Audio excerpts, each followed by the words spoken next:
नमस्कार बच्चों, इग्नू के स्टडी सेंटर निर्माण कैंपस 2281 सुनाम में मैं डॉक्टर हरेंद्र कुमार आप सभी का हार्दिक स्वागत करता हूं। प्यारे विद्यार्थियों, आज हम किस इकाई पर चर्चा करेंगे, किस विषय पर चर्चा करेंगे, उससे पहले मैं आप लोगों को हिंदी दिवस की हार्दिक शुभकामनाएं देता हूं। प्यारे विद्यार्थियों, हिंदी विषय के साथ बहुत से विद्यार्थियों के हमारे को फ़ोन आते हैं, ईमेल्स आते हैं और वह यह पूछते हैं कि हिंदी विषय के साथ आगे भविष्य क्या है। तो मैं आपको संक्षेप में थोड़ा सा बताना चाहूँगा कि आज के दौर में हिंदी विराट रूप में पूरे देश में नहीं, विदेशों में भी फैल रही है। और जहाँ तक हिंदी में रोज़गार के अवसर का सवाल है तो आप पत्रकारिता में, अध्यापन में, और ये जो आपका ट्रांसलेशन वर्क होता है, अनुवाद, उसके लिए तो ऐसे बहुत से मार्ग हैं। रेलवे का पेपर हो गया, स्टाफ सिलेक्शन कमीशन का पेपर हो गया, एसएस बोर्ड का पेपर हो गया, तो ऐसे सभी जो कॉम्पिटिटिव एग्ज़ाम्स हैं वहाँ भी आप हिंदी विषय के साथ अपना भविष्य जो है उज्जवल कर सकते हैं। तो ये तो बेटे छोटे से आपके एक प्रश्न का उत्तर था। आज हम अपने कक्षा को आगे बढ़ाते हुए बात करेंगे इकाई 2 पे। इकाई 2 जिसका टाइटल है सामाजिक यथार्थ के परिप्रेक्ष्य में अंधेर नगरी। तो जो विद्यार्थी एमए हिंदी के विद्यार्थी हैं वह नोट कर लीजिए, आज की कक्षा एमएचडी 04 और यूनिट उसकी 2 सामाजिक यथार्थ के परिप्रेक्ष्य में अंधेर नगरी, इस पर हम चर्चा विचार विमर्श करेंगे। जैसा कि मैंने आपको कहा कि हमने बात करनी है सामाजिक यथार्थ के परिप्रेक्ष्य में अंधेर नगरी। तो सामाजिक यथार्थ क्या है? यथार्थ का साधारण रूप में अर्थ होता है बेटे सच्चाई। समाज जिन सच्चाइयों पर, जिस आधार पर समाज में जो समाज चल रहा है, समाज का जो परिवेश है, समाज कैसा है, समाज में स्त्री की दशा कैसी है, समाज में गरीबों की दशा कैसी है, बुजुर्ग वर्ग कैसे रह रहा है, मानव कैसे रह रहे हैं, उनका रहन सहन कैसा है, उनका खान पान कैसा है, बोली कैसी है, संस्कृति कैसी है, सभ्यता कैसी है। तो ऐसे अनेकों विषय जो हैं जो मानव के साथ जुड़े हुए हैं और मानव जो है वो समाज का एक अभिन्न हिस्सा है, एक अंग है। तो इस पर हमने जो अंधेर नगरी नाटक है उसको मध्य में रख के हमने उस पर बातचीत करनी है। तो भारतेंदु जो अंधेर नगरी नाटक के रचयिता हैं, भारतेंदु को नाट्य की परंपरा 3 क्षेत्रों से प्राप्त हुई है, जैसे मैंने आपको अपने पहले वीडियो लेक्चर में भी बताया था। और यह जो 3 क्षेत्र हैं वह कौन कौन से हैं? एक तो है पश्चिमी नाट्य परंपरा, दूसरा संस्कृत नाट्य परंपरा और तीसरा लोक नाट्य परंपरा। ठीक है, तो यह 3 नाट्य परंपराएं, ये तीनों जो हैं वो इन तीनों को हम अंधेर नगरी नाटक में इन तीनों का प्रभाव जो है वो देख सकते हैं। ठीक है, अंधेर नगरी नाटक में तत्कालीन विसंगतियों का इतना तीखा चित्रण हुआ है कि वह मूलतः व्यंग और विडंबना का नाटक लगने लगता है। व्यंग और विडंबना, व्यंग के साथ विडंबना। भारतेंदु युगीन समय में जहाँ एक और भारतीय किसानों और सिपाहियों का राष्ट्रीय विद्रोह दिखाई पड़ता है, वहीं राष्ट्रीय कांग्रेस का जन्म और उसमें सुधारवादी चेतना, राष्ट्रीय कांग्रेस का जन्म और उसमें सुधारवादी चेतना भी दिखाई पड़ती है। अतः भारतेंदु युग का संबंध जो है इस द्वंद्वात्मक चेतना से है। ठीक है, और जब इस द्वंद्वात्मक चेतना में जब भीतर ही भीतर बहुत तेजी से नवीन मौलिक दृष्टि राजनैतिक क्रांति के रूप में मुखर हो रही थी, जिसे हम भारतेंदु के दूसरे नाटक जो हैं भारत दुर्दशा या अंधेर नगरी में सीधे देख सकते हैं। भारतेंदु ने अपने प्रहसनों में इस साम्राज्यवादी व्यवस्था को, जो ये साम्राज्यवादी व्यवस्था थी, इस व्यवस्था को बड़ी निर्ममता से उखाड़ा है। भारतेंदु ने अपने पारिवारिक संस्कारों से निरंतर संघर्ष करते हुए रूढ़िग्रस्त देशवासियों को साम्राज्यवाद के विरुद्ध जगाने का साहसिक कार्य किया है। अर्थात उन्होंने क्रांतिकारी भावना को जन्म दिया। क्यों? क्योंकि उस समय अंग्रेजी राज था। अंग्रेजी राज में सुख, समृद्धि, शक्ति एवं व्यवस्था का उन्होंने खूब मजाक उड़ाया। तत्कालीन परिस्थितियों में भारतेंदु ने साहित्य और जनता को निकट लाने का गंभीर दायित्व जो है वो भी निभाया है। ठीक है। अंग्रेजों की जो दमनकारी व्यवस्था थी, है ना, उनके पास मिथक और प्रहसन का ही एक रास्ता था। किसके पास? भारतेंदु जी के पास। क्या दर्शाने का? अंग्रेजों की दमनकारी व्यवस्था को दर्शाने का। अंधेर नगरी से यह प्रमाणित बात, ये बात जो है वो प्रमाणित हो जाती है। भारतेंदु में जो तीखा प्रहसनात्मक व्यंग, अपने समय के प्रति गहरी आलोचनात्मक समझ और वैचारिक संघर्ष जो पनप रहा था, उसी में भविष्य के बीज जो थे वो मौजूद थे। सत्ता और व्यवस्था के परिवर्तन की आकांक्षा और जन सामान्य के शोषण का विरोध जो है वह उनके नाटकों में, उनके किनके? भारतेंदु जी के नाटकों में व्यक्त हुआ है। ठीक है। हम लोग बात कर रहे हैं आज भारतेंदु युग पर, और उन विशेषकर उनका जो नाटक है अंधेर नगरी, उसमें जो सामाजिक यथार्थ है उस पर हम आज बात कर रहे हैं। ठीक है बेटे। और अंधेर नगरी की जो संपूर्ण कथा है उसको हम 3 भागों में बांट सकते हैं। पहले भाग में अंधेर नगरी का चित्रण है, दूसरे भाग में मुकदमे की कार्रवाई, और तीसरे भाग में गोवर्धन को फांसी चढ़ाए जाने का दृश्य है।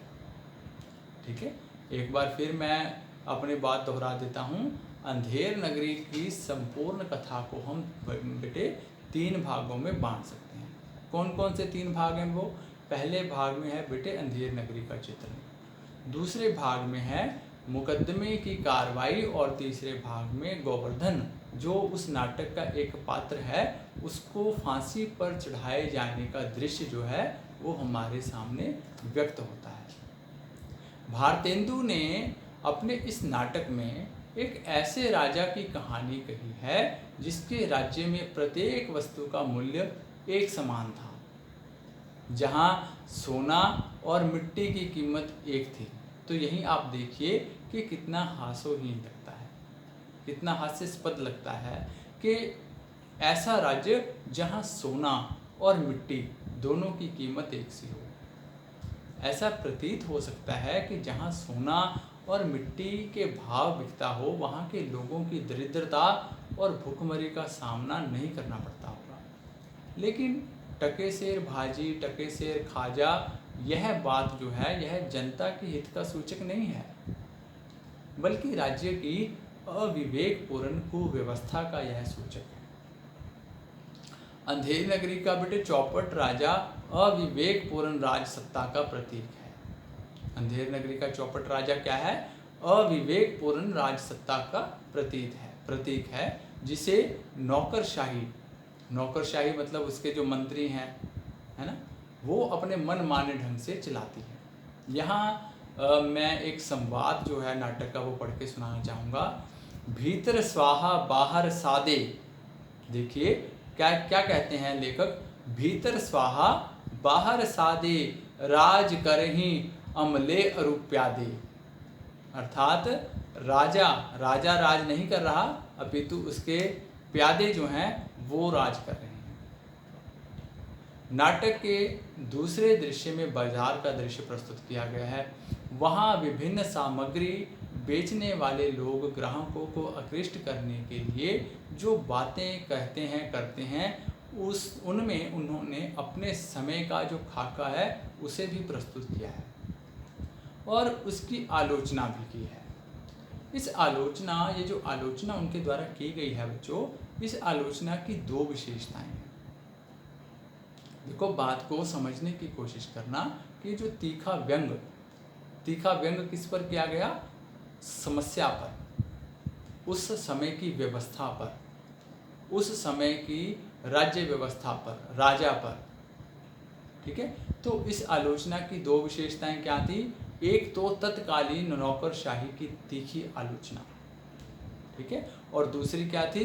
भारतवासियों को अपनी कमजोरियों के प्रति आगाह करना। देखो, ये बहुत बड़ी बात है कि एक तो आपने तत्कालीन नौकरशाही की तीखी आलोचना की, और दूसरा जो आपके अपने देशवासी हैं, भारतवासी, उनको अपनी कमजोरी के प्रति आगाह करवा दिया।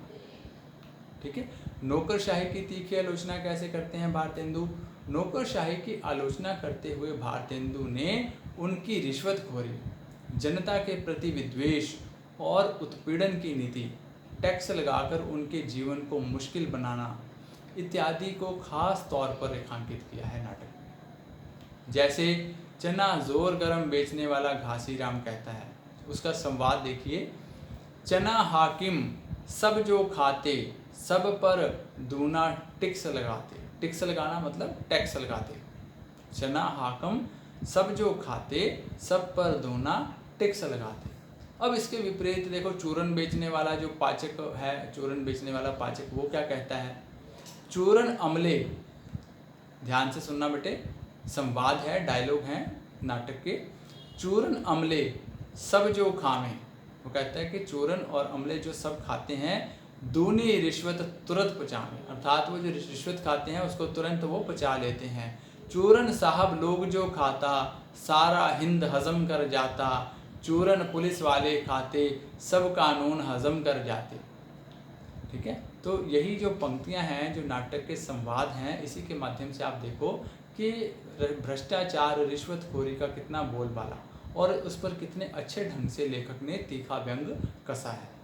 इस प्रकार पांचवें दृश्य में गोवर्धन दास राग काफी में जो गीत गाता है, उसी से उसमें भी यह कहा गया है, भीतर स्वाहा बाहर सादे, राज करी अमलू और प्यादे, अंधधुंध मच्यो सब देसा, मानहु राजा रहत विदेशा। अर्थात इतना अंधा युग आ गया है, इतनी लूट मची है, ऐसा लगता है कि जैसे राजा राज्य में नहीं, कहीं विदेश में रहता हो। अंधेर नगरी में विद्यार्थियों, बच्चों, भारतेंदु ने इसी नौकरशाही की कुव्यवस्था का चित्र प्रस्तुत किया है। कुछ तो सीधे सीधे संवादों के माध्यम से, और कुछ कथा की अंतर वस्तु में सांकेतिक अभिव्यक्ति के माध्यम से। अंधेर नगरी में राज्य व्यवस्था के चित्रण में एक तरह की व्यंग्यात्मकता जो है वो निहित है।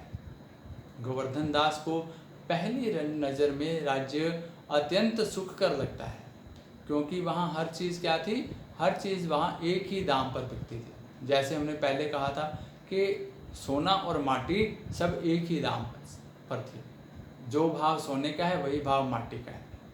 लेकिन जब वह निरपराध पकड़ा जाता है, कौन? गोवर्धन दास नाटक का जो पात्र है, और उसे फांसी का हुक्म हो जाता है, तो राज सत्ता का वास्तविक चित्र अब उसके सामने आता है।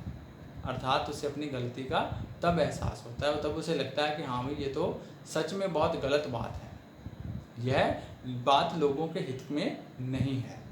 राज सत्ता का बाहरी चरित्र कुछ और है तथा आंतरिक चरित्र कुछ और। यह द्वैत ही अंधेर नगरी को भारतेंदु युग के राजनीतिक यथार्थ से जोड़ता है। जैसा मैंने आपको पहले नाटक के कुछ संवादों के माध्यम से बताया था कि द्वैत क्या है। बाहर से तो लगता है कि राजा राज कर रहा है, लेकिन भीतर से पता चलता है कि राजा नहीं, बल्कि उसके जो मंत्री हैं, उसके जो सामंत हैं, वो लोग अपनी बात राजा से मनवा लेते हैं चालाकी से। ठीक है, अर्थात राजा जो है वो ज़्यादा अधिक बुद्धिमान नहीं है। नौकरशाही के चरित्र को भारतेंदु ने मुकदमे वाले प्रसंग के द्वारा भी व्यक्त किया है। वस्तुतः न्याय की प्रक्रिया का यह चित्र जो है अयथार्थ प्रतीत होता हुआ भी अपने अर्थ में यथार्थ में निहित विडंबना को प्रभावशाली रूप में व्यक्त करता है। नाटक के जो चौथा दृश्य है, नाटक के चौथे दृश्य का जो आरंभ है बेटे, वो कहाँ से होता है? वो राजसभा से होता है। सेवक राजा से चिल्लाकर कहता है कि पान खाइए महाराज। तो राजा उसके चिल्लाने से डर जाता है और मंत्री को आदेश देता है कि वह सेवक को 100 कौड़े लगाए।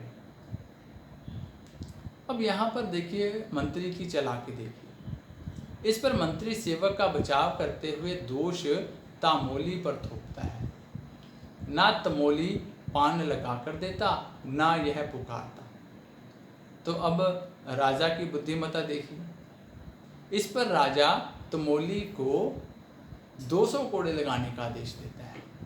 मंत्री फिर बात बदलता है और राजा को सुपनखा को सजा देने का परामर्श देता है। राजा और मंत्री के बीच की यह जो बातचीत है बच्चों, वह राजा की मूर्खता और मंत्री की चतुराई का उदाहरण है कि मंत्री जो है वो कैसे अपनी बातों में उलझाकर राजा से गलत कार्य करवा लेते हैं और उनको गलत कार्य करने के लिए मना लेते हैं। और यह केवल इसीलिए होता है क्योंकि राजा अपनी बुद्धिमान जो है राजा नहीं है, वह अपनी बुद्धि का प्रयोग नहीं करता। राजा के पास शक्ति है लेकिन बुद्धि और विवेक का अभाव है। शक्ति तो है क्योंकि राजा है, लेकिन उसके पास बुद्धि नहीं है, विवेक नहीं है। बुद्धि और विवेक का उसके पास अभाव है। मंत्री उसकी मूर्खता और उसकी शक्ति का जो इस्तेमाल है अपने बौद्धिक बल से करता है।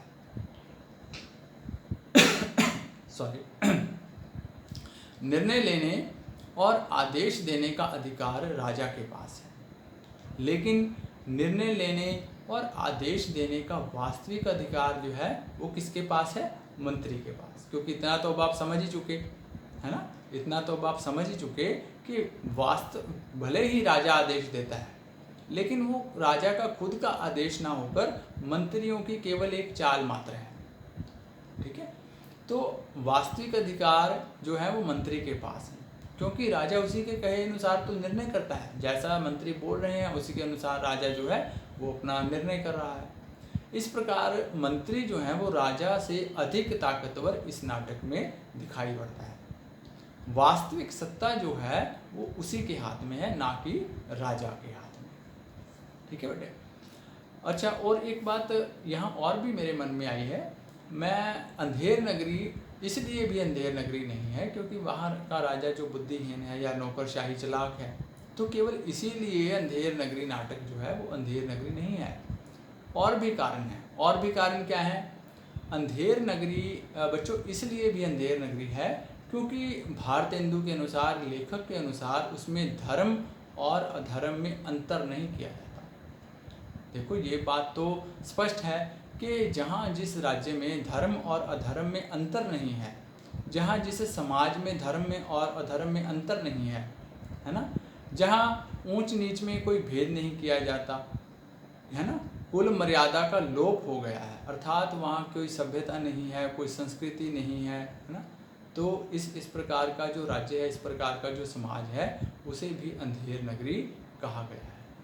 ठीक है, या हम उसे भी अंधेर नगरी की संज्ञा जो है वो दे सकते हैं। भारतेंदु के इस प्रहसन में पैसा केंद्रीय महत्व की चीज़ है, वस्तु है। अब जैसे उसका एक संवाद देखिए, मुझे याद आ रहा है, टके सेर भाजी टके सेर खाजा, है ना। टके सेर भाजी, टका मतलब रुपया पैसा, टके सेर भाजी टके सेर खाजा का केंद्रीय स्वर इसी सच्चाई को व्यक्त करता है। ब्राह्मण के मुख से भी भारतेंदु ने इसी सच्चाई को उजागर किया है। 1 टका दो, हम अभी अपनी जात बेचते हैं। टके के वास्ते ब्राह्मण से धोबी हो जाएं और धोबी को ब्राह्मण कर दें। टके के वास्ते जैसी को हो वैसी व्यवस्था दें। टके के वास्ते झूठ को सच कर दें और टके के वास्ते ब्राह्मण से मुसलमान और टके के वास्ते हिंदू से क्रिस्तान। टके के वास्ते धर्म और प्रतिष्ठा दोनों बेचें। तो आज के दौर में भी अगर हम अंधेर नगरी की बात करें, हालांकि अपना ये आज का विषय नहीं है, लेकिन अगर बात चल रही है कि आज के दौर में भी अंधेर नगरी को देखें, तो आज के दौर में भी महत्व किस चीज़ का है बच्चों? आज के दौर में भी सबसे बड़ा महत्व जो है वो पैसे को ही दिया जा रहा है।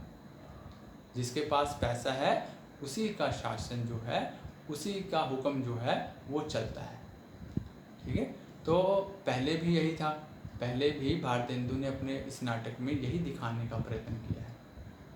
ठीक है, आज भी सत्ता पर जो लोग विराजमान हैं या जो सत्ता के अधिकारी हैं, उनसे ज़्यादा उनके जो चेले चपाटे हैं वो अधिक काम कर रहे हैं। सेठ से सब एक से एक और संवाद मैं आपको बताना चाहता हूँ।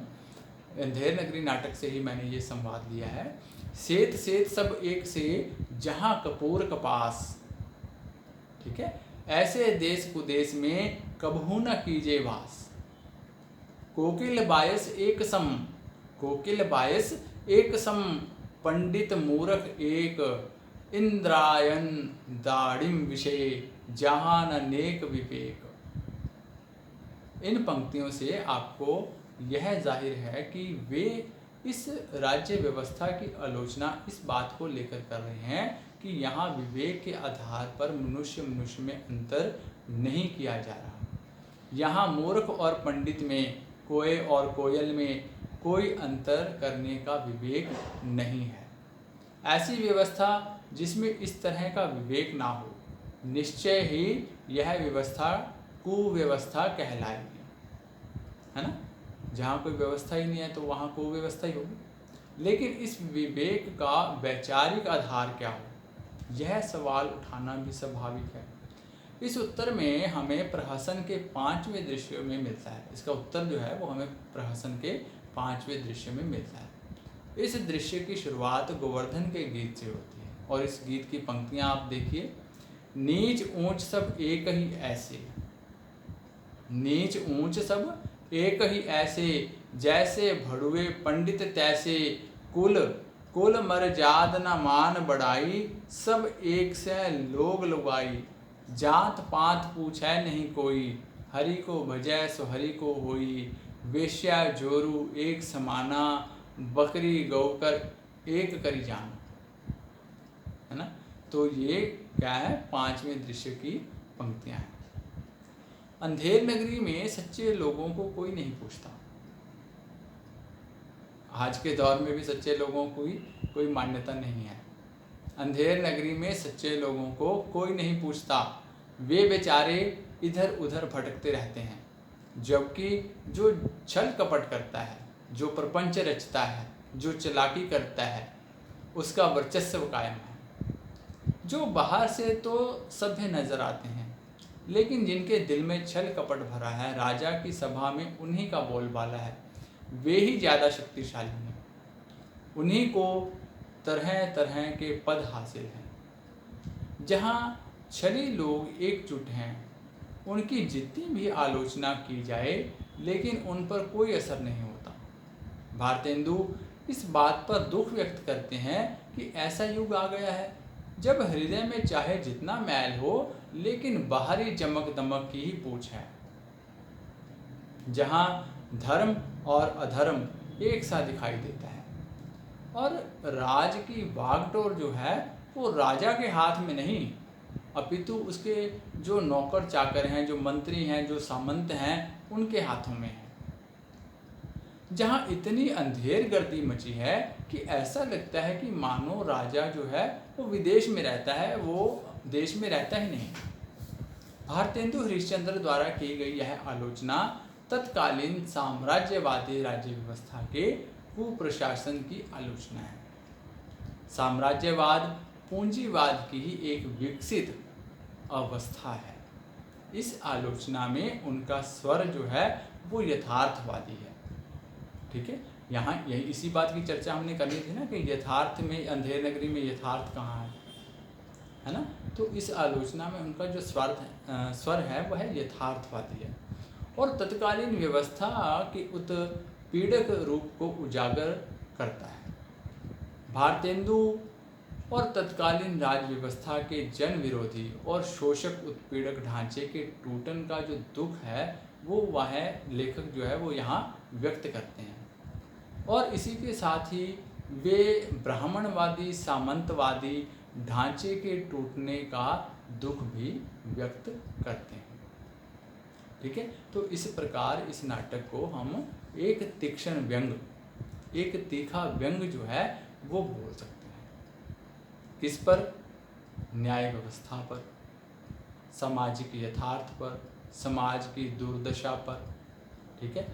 ये एक ऐसा नाटक है जिसमें राजा के माध्यम से, संवादों के माध्यम से, दृश्यों के माध्यम से लेखक ने जो उस समय का सामाजिक यथार्थ था, जो सच्चाई थी, जहाँ सब चीज़ें एक मोल बिकती थी, है ना, जहाँ गोवर्धन दास जैसे एक अच्छे गुरु के अच्छे शिष्य भी लोभ में फंस गए और लोभ में फंसकर उन्होंने ऐसा फैसला कर लिया कि वो अब इसी राज्य में रहेंगे, लेकिन उसका अंत उनको जो है वो भुगतना पड़ा।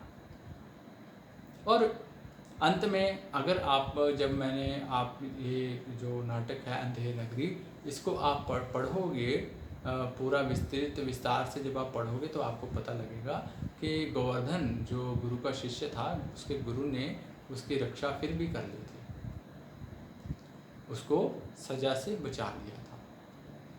और वहाँ भी जब आप यहाँ नाटक को पढ़ोगे तब भी आपको ये पता लगेगा कि छोटे छोटे जो दृश्य हैं, छोटे छोटे जो संवाद हैं, उन संवादों में भारतेंदु ने जो व्यवस्था थी, सामाजिक यथार्थ था, उस पर कैसे अपने कटुबान जो हैं वो चलाए हैं और लोगों को सावधान किया है कि ऐसे प्रपंच में, ऐसे जाल में वो ना फंसें। ठीक है। तो ये था बेटे MHD 04 की इकाई 2, जिसका विषय था सामाजिक यथार्थ के परिप्रेक्ष्य में अंधेर नगरी। तो कोशिश कीजिए बेटे, आप सब बच्चों को मेरा एक अनुरोध है कि आप विद्यार्थी वर्ग इस नाटक को अवश्य पढ़ो, क्योंकि बेटे जब तक आप नाटक को मूल रूप में नहीं पढ़ते ना, नाटक को, मूल रचना को, मूल रीति को नहीं पढ़ते, तब तक मुझे ऐसा लगता है कि आपको नाटक समझने में परेशानी हो सकती है। हालांकि मैं अपनी तरफ से पूरी कोशिश करता हूँ कि आपको नाटक के बारे में, या जिस विषय पर हम बातचीत कर रहे हैं, उस विषय के बारे में आपको पूर्ण विस्तार से समझा सकूं। लेकिन फिर भी अगर हमने मूल कृति पढ़ी हो, मूल रचना के बारे में हमें मालूम हो कि कहानी क्या है, नाटक के भीतर क्या चीज़ है, कौन से पात्र हैं, संवाद कैसे हैं, लेखक की सोच कैसी है, तो हमें अपने जो गुरु का लेक्चर है, जैसे मैं अब आपको पढ़ा रहा हूँ, लेक्चर दे रहा हूँ, तो आपको इस लेक्चर को समझने में मुझे लगता है कि बहुत आसानी हो जाएगी। और एक बात और, कि जब हम किसी रचना को पढ़ते हैं ना, तब हमारे मन में प्रश्न उठते हैं, है ना। जब तक हम किसी चीज़ को पढ़ेंगे नहीं, किसी चीज़ के बारे में चर्चा नहीं करेंगे, विचार विमर्श नहीं करेंगे, तब तक उस कृति के बारे में, उस रचना के बारे में हमारे मन में प्रश्न नहीं उठेंगे, है ना। जब हम पढ़ेंगे किसी बुक को, किसी किताब को, किसी पुस्तक को पढ़ेंगे, तो हमारे मन में उस पुस्तक के प्रति या उस पुस्तक के बीच में जो जानकारी दी गई है, उसको लेकर के हमारे मन में प्रश्न उठेंगे। और इन्हीं प्रश्नों का शमन, इन्हीं प्रश्नों के उत्तर जब हम ढूंढने की कोशिश करेंगे, तो आपको ये वीडियो लेक्चर बहुत काम आएगा। ठीक है। तो बेटे आज के लिए इतना ही। कोशिश कीजिए आप मूल कृति पढ़ लीजिए। तब तक के लिए बहुत बहुत आभार, धन्यवाद।